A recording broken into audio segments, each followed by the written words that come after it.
கோவை கள்ளிப்பாளையம் பகுதியில் தமிழக பாஜக தலைவரும் கோவை தொகுதி பாஜக வேட்பாளருமான அண்ணாமலை பிரச்சாரம் மேற்கொண்டு வருகிறார். அந்த காட்சிகளை தற்பொழுது பார்க்கலாம். நோக்கம் யாருக்கு வீடு இல்லையோ மோடி வீடு, யாருக்கு குடிக்கிற தண்ணி சுத்தமாக இல்லையோ பைப்பு மூலமாக குடிக்கிற தண்ணி, யாருக்கு 2014 வரை கேஸ் அடுப்பு வரவே இல்லையோ அவர்களுக்கு கேஸ் அடுப்பு.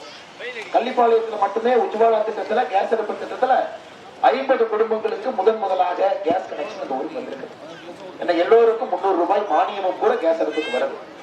இதெல்லாம் கூட மத்திய அரசுடைய திட்டம். விவசாய பெருமக்கள் பாருங்க, கள்ளிப்பாளையம் ஊராட்சியில மட்டுமே 6000 ரூபாய் கிடைக்கக்கூடிய மோடி ஐயா வருடத்திற்கு விவசாய பெருமக்களுக்கு 6000 ரூபாய் அனுப்பி வைக்கிறாங்க. சிறு குறு விவசாயிகளுக்கு இந்த ஒரு ஊர்ல மட்டுமே 120 விவசாயிகளுக்கு 6000 ரூபாய் அவங்களுடைய வங்கி கணக்குக்கு பிஎம் கிசான் பாரத பிரதமர் விவசாய கௌரவ நிதியில வரும். அதனால அன்பு சகோதரர்களை நாம் ஒரு விஷயத்தை புரிந்து கொள்ள வேண்டும். ஆயிரக்கணக்கான கோடி ரூபாய் பாரத பிரதமர் நரேந்திர மோடி அவர்கள் ஏழை மக்களுடைய நலனுக்காக, விவசாயிகளுக்காக, பெண்களுக்காக கொடுக்கிறார். ஆனா திராவிட முன்னேற்ற கழகத்தினுடைய ஆட்சியில் அது குரங்கையில கொடுத்த அப்பமா இருக்கு. அதை பிச்சு பிச்சு சாப்பிட்டு எந்த மக்களுக்கும் நல்லது நடந்து போடல. அதனாலதான் நீங்கள் தெளிவாக இருக்க வேண்டும்.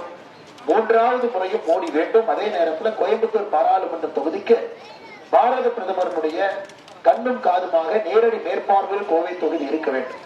அதற்கு உங்கள் வீட்டு பிள்ளை அன்பு தம்பி அண்ணாமலையை நீங்கள் பாராளுமன்ற உறுப்பினராக தேர்ந்தெடுக்க வேண்டும் என்கின்ற அன்பான வேண்டுகோள். கொடுக்கக்கூடிய பணம் சரியா வருதா, அது கரெக்டா வீட்டுக்கு வருதுங்களா, மோடி வீடு திட்டம் எல்லா ஏழை தாய்க்கும் கிடைக்குதா, அது அதுலயும் காசு வாங்குறாங்களா, அதான் சொல்றேன். அதெல்லாம் சொல்றேன், படிச்சுட்டே இருக்கிறாரு. ஜல்ஜீவன் திட்டத்துல 86 லட்சம் ரூபாய் ஒதுக்கி ஒரு அநியாயம் பண்ணி வச்சிருக்காங்க. இதையெல்லாம் கேள்வி கேட்பதற்கு, சரிப்படுத்துவதற்கு, மத்திய அரசுடைய நிதி சரியாக வருவதா என்று கண்காணிப்பதற்கு கோயம்புத்தூர் பாராளுமன்ற தொகுதி, குறிப்பாக கள்ளிப்பாளையத்திற்கு மோடி ஐயாவுடைய கட்சியை சார்ந்த ஒரு பாராளுமன்ற உறுப்பினர் தேவை. இது ஒரு பகுதி. 2வது பகுதி, நாம ஓட்டு போடுறது நல்லா தெரிஞ்சுக்கணும் ஐயா. கள்ளிப்பாளையம் ஊராட்சி தலைவர், வார்டு கவுன்சிலர் நான் ஓட்டு போட்டுருக்கிறேன். வார்டு கவுன்சிலர் ஓட்டு போட்ட நீங்க என்ன கேட்டீங்க, எந்த ஊர் அவரு, உள்ளூர்காரரா, அவர் பேர் என்ன, காலையில் 6 மணிக்கு வீட்டுக்கு போனா வீட்டுல இருப்பாரா, நான் பிரச்சனை எல்லாம் சொன்னா காது கொடுத்து கேட்பாரா, இங்க 2 ரேஷன் கடை இருக்கு, 2 ரேஷன் கடையும் மோசமான நிலைமையில் இருக்கு, நீங்க எழுதி கொடுத்துருக்கீங்க, மாத்தணும். அப்படி ரேஷன் கடைக்கு போய் பிரச்சனையான அரிசி எல்லாம் கட்ட கொடுத்துருவாங்க. ஒரு உள்ளூர்ல வார்டு கவுன்சிலருக்கு இவ்வளவு யோசிக்கிற நீங்க ஒரு பிரதமருக்கு எவ்வளவு யோசிக்கிறீங்க? பஞ்சாயத்து தலைவர் யார், அவர் பேர் என்ன, எந்த ஊருக்காரரு, முதலமைச்சர் யார், ஓட்டு போடலாமா வேண்டாமா, ஸ்டாலின் ஐயா இருக்கிறாங்க, இவங்க இருக்கிறாங்க, அவங்க இருக்கிறாங்க, இவ்வளவு யோசிக்கிறீங்க.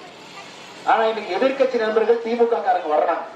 அவங்களுடைய பிரதம மந்திரி வேட்பாளர் யாருங்க, திமுகவுடைய பிரதம மந்திரி வேட்பாளர் யாரும் சொல்லுங்க பாத்தீங்க, சொன்னா அவங்களுக்கு பரிசு கொடுக்கணும்.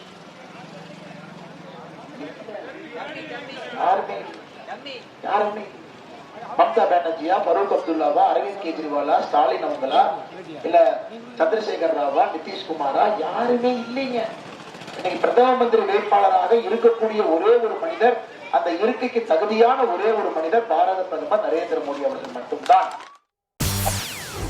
செய்திகளை உடனுக்குடன் தெரிந்து கொள்ள உடனே சப்ஸ்கிரைப் பண்ணுங்க.